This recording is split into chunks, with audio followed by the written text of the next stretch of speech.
क्या एक गांव की साधारण लड़की पूरे समाज की सोच बदल सकती है? क्या वो अपने सपनों की उड़ान भर पाएगी जब पूरा संसार उसके खिलाफ खड़ा हो? यह कहानी है आरती की, जिसने साबित किया मैं कुछ भी कर सकती हूँ। सुबह के 5 बजे थे। गांव की मिट्टी से उठती खुशबू और खेतों से आती ठंडी हवा मन को सुकून दे रही थी। लेकिन 18 साल की आरती के चेहरे पर यह सुकून नहीं बल्कि बेचैनी छाई हुई थी। आज उसका मन पढ़ाई में बिल्कुल नहीं लग रहा था। कारण साफ था। कल रात ही पिता ने कह दिया था, बस अब बहुत हो गई पढ़ाई, अगले महीने तेरी शादी की बात पक्की कर देंगे। ये सुनकर उसकी आत्मा कांप गई थी। आरती का सपना था कि वह डॉक्टर बने। उसने 12वीं में अच्छे अंक लाए थे और शहर जाकर पढ़ाई करने का सपना देख रही। लेकिन पिता की बात ने मानो उसकी उड़ान की डोर काट ही दी हो। आरती सोच रही थी, क्या लड़कियों के सपने की कोई कीमत नहीं होती? क्या वे सिर्फ घर और चूल्हे तक ही सीमित हैं? उसकी माँ, जो दिल से उसे पढ़ाना चाहती थी, कुछ कह नहीं पाती। गांव का माहौल ऐसा था कि पिता की बात ही आखिरी मानी जाती। लेकिन आरती के भीतर आग जल चुकी थी। वह चुपचाप नहीं बैठेगी। वह अपने सपनों के लिए लड़ेगी, चाहे पूरा समाज क्यों न उसके खिलाफ खड़ा हो जाए। आरती स्कूल से लौटकर सीधे अपनी किताबों के पास बैठ गई। लेकिन पन्नों पर नजर डालते ही पिता की बातें उसके कानों में गूंजने लगी। लड़कियों का काम पढ़ना नहीं, घर संभालना होता है। आंखों में आंसू भर आए। तभी दरवाजा खुला और उसकी माँ आई। बेटी, तू उदास क्यों है? माँ ने उसके सर पर हाथ रखा।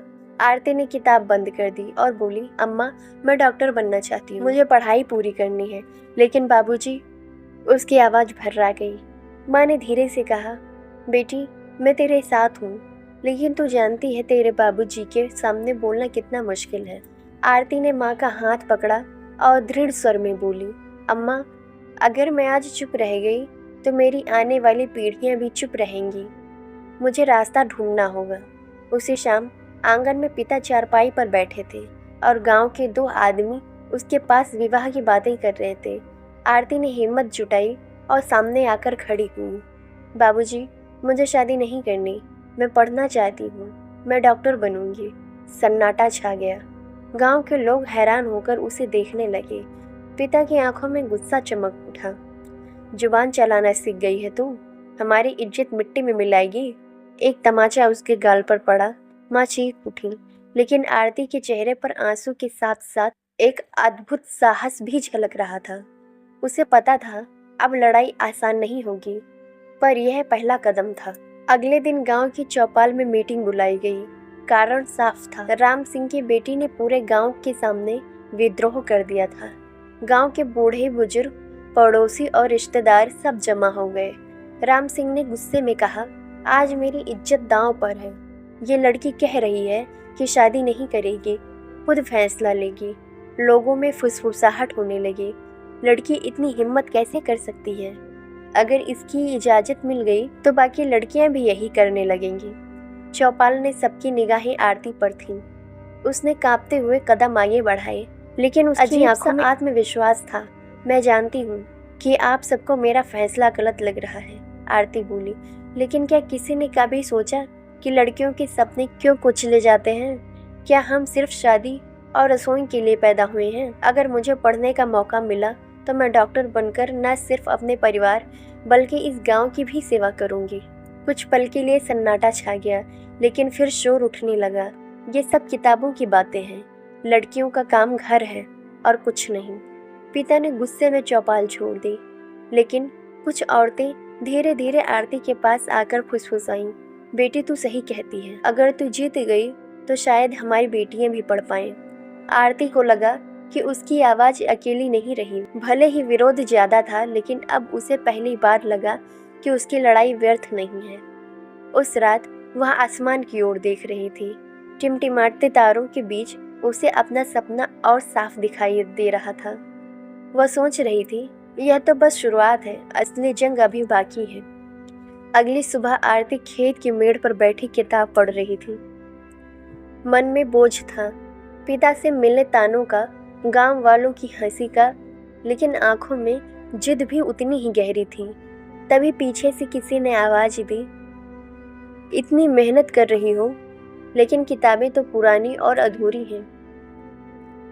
आरती ने मुड़कर देखा। ये थे डॉक्टर शेखावत, जो पास के कस्बे में क्लिनिक चलाते थे और अक्सर गांव में आते जाते थे। वे मुस्कुराते हुए बोले, बिटिया, तेरी बातें मैंने चौपाल में सुनी। तेरे अंदर हिम्मत है। अगर तू सच्चे मन से पढ़ना चाहती है तो मैं तुझे मदद करूंगा। लेकिन डॉक्टर साहब, बाबूजी, वो तो मुझे पढ़ने ही नहीं देते। डॉक्टर शेखावत गंभीर हो गए। बेटी, हर सपना लड़ाई मांगता है, लेकिन लड़ाई अकेले नहीं जीती जाती। तेरे जैसी लड़कियों के लिए समाज को भी बदलना होगा। अगर तू तैयार है तो मैं तुझे शहर की कोचिंग में दाखिला दिला सकता हूँ। आरती की आंखें चमक उठीं। उसने पहली बार महसूस किया कि भगवान ने सचमुच उसकी पुकार सुन ली है। लेकिन उसी वक्त उसका छोटा भाई दौड़ता हुआ आया और बोला, दीदी, बाबूजी तुम्हें घर बुला रहे हैं, बहुत गुस्से में हैं। आरती का दिल जोर से धड़कने लगा। वह जानती थी कि अब घर में तूफान आने वाला है। उसने किताबें समेटी और मन ही मन कहा, अगर मुझे उड़ान भरनी है तो इस तूफान से लड़ना ही होगा। आरती घर पहुंची तो आंगन में पिता लाल चेहरे के साथ खड़े थे। हाथ में लाठी थी और आंखों में भयंकर गुस्सा। तो डॉक्टर से मिलने गई थी? पिता गरजे। लेकिन उसने हिम्मत जुटाई। हाँ बाबूजी, वो मेरी मदद करना चाहते हैं ताकि मैं पढ़ सकूं। यह सुनते ही पिता ने जमीन पर लाठी पटकी। बेशरम लड़की, हमारे खानदान की इज्जत मिट्टी में मिला देगी तू। गांव भर में लोग कह रहे हैं कि राम सिंह की बेटी हाथ से निकल गई है। माँ घबराकर बीच में आई। जी, बच्ची है, जिद कर रही है। लेकिन पिता ने झिटक दिया। चुप रहो, अगर इसे पढ़ने दिया तो कल को और लड़कियां भी यही करेंगी। शादी की तैयारी करो बस। आंखों में आंसू लिए आरती बोली, बाबूजी, ये जिद नहीं है, मेरा सपना है। अगर मैं डॉक्टर बनी तो पूरे गांव का इलाज कर पाऊंगी। क्या आपको अपनी बेटी पर इतना भी भरोसा नहीं? पिता ने उसे जोर से धक्का दिया और कमरे में बंद कर दिया। जब तक ये अपनी जिद न छोड़ दे, दरवाजा नहीं खोलेगा। रात भर आरती कमरे में बैठी रही, आंखों में आंसू बहते लेकिन मन में संकल्प और मजबूत हो गया। अगली सुबह खिड़की से बाहर झांका तो देखा डॉक्टर शेखावत आंगन में खड़े हैं। उन्होंने पिता से कहा, राम सिंह जी, अगर आपकी बेटी पढ़ेगी तो आपका नाम रोशन करेगी, मैं गारंटी लेता हूँ। पिता ने तमतमाते हुए जवाब दिया, हमें नाम रोशन नहीं, खानदान की मर्यादा चाहिए। औरतों के लिए किताबें नहीं, चौखट होती हैं। आरती ने खिड़की के पीछे से सब सुन लिया। आरती ने तय किया कि अब और इंतजार नहीं करेगी। रात को छुपकर वह किताबें और थोड़ा सामान लेकर घर से निकल गई। सड़क पर ठंडी हवा उसके चेहरे से टकराई, लेकिन दिल में जोश और साहस भी था। डॉक्टर शेखावत ने शहर के कोचिंग सेंटर का इंतजाम पहले ही कर दिया था। तू यहाँ सुरक्षित रहेगी बेटा, पढ़ाई पर ध्यान दे और कभी पीछे मत मुड़ना। आरती ने पहला कदम उठाया और मन ही मन कहा, मैं सिर्फ अपने लिए नहीं बल्कि उन सभी लड़कियों के लिए लड़ रही हूँ जिन्हें मौका नहीं मिला। पहले दिन की पढ़ाई कठिन थी। शहर का माहौल, किताबों का बोझ और नया स्कूल, सब कुछ चुनौतीपूर्ण था। लेकिन आरती ने हर सवाल का सामना हिम्मत से किया। शहर में कुछ लड़कियां उसकी मदद करने लगीं।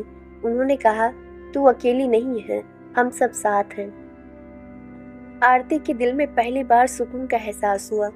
उसने महसूस किया कि सपनों की दुनिया अलग होती है और वहाँ हिम्मत रखने वालों के लिए जगह होती है। इसी बीच गांव से खबर आई कि पिता बहुत परेशान है। गांव वालों ने कहा, आरती की हिम्मत देखकर अब और लड़कियां भी पढ़ना चाहेंगी, क्या करेंगे? पिता को यह सब झेलना मुश्किल था, लेकिन आरती अब पीछे नहीं हटने वाली थी। उसके दिल में संकल्प और बढ़ गया, मैं अपने सपनों को पूरा करूंगी, चाहे कितनी भी मुश्किलें आए। आरती की मेहनत रंग लाने लगी। हर दिन वह सुबह जल्दी उठकर पढ़ाई करती, रात को देर तक नोट्स बनाती। शहर के कोचिंग सेंटर में उसके शिक्षक भी उसकी लगन देखकर हैरान थे। आरती, तुम्हारे अंदर वह क्षमता है जो बड़ी लड़कियों में भी कम होती है। अगर तुम ऐसे ही मेहनत करती रही तो डॉक्टर बनना मुश्किल नहीं है, शिक्षक ने कहा। आरती के चेहरे पर मुस्कान थी, लेकिन दिल में चिंता भी थी।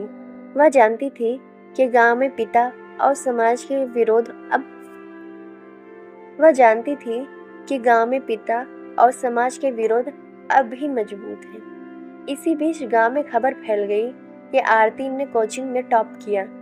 कुछ महिलाओं ने कह दिया, देखो अगर लड़कियां पढ़ जाएं तो हम भी अपने बच्चों को पढ़ा पाएंगे। पिता को यह सुनकर अजीब सा गुस्सा और गर्व मिला। गुस्सा इसलिए कि बेटी ने उसकी मर्जी के खिलाफ जाकर सफलता पाई, और गर्व इसलिए कि बेटी का नाम अब गांव में रोशन हो रहा था। एक दिन पिता शहर आए। आरती डर गई कि अब क्या होगा, लेकिन पिता ने धीरे से कहा, बेटी मैंने हमेशा सोचा था कि औरत का काम सिर्फ घर संभालना है, लेकिन तुझसे यह सीख मिला कि हिम्मत और मेहनत से सब कुछ हासिल किया जा सकता है। मैंने गलती की। आरती की आंखों में आंसू थे, लेकिन खुशी के। उसने पिता को गले लगा लिया। आज मैंने सिर्फ पढ़ाई नहीं जीती, बल्कि अपने परिवार का भरोसा भी जीत लिया, उसने मन ही मन कहा। इस अध्याय ने आरती की जिंदगी का पहला मोड़ दिखाया। सपनों के लिए लड़ना कभी व्यर्थ नहीं जाता। सालों की मेहनत के बाद आरती ने डॉक्टर की डिग्री हासिल कर ली। शहर की चमक दमक, कठिन पढ़ाई और संघर्ष भरे दिन अब पीछे थे, लेकिन आरती का सपना केवल खुद के लिए नहीं था। वह गांव लौट आई, जहां उसे हमेशा विरोध और असहमतियों का सामना करना पड़ा। गांव वालों ने पहले तो हैरानी और शक की नजरों से देखा, लेकिन धीरे धीरे आरती की मेहनत और लोगों की मदद देखकर सभी प्रभावित हुए।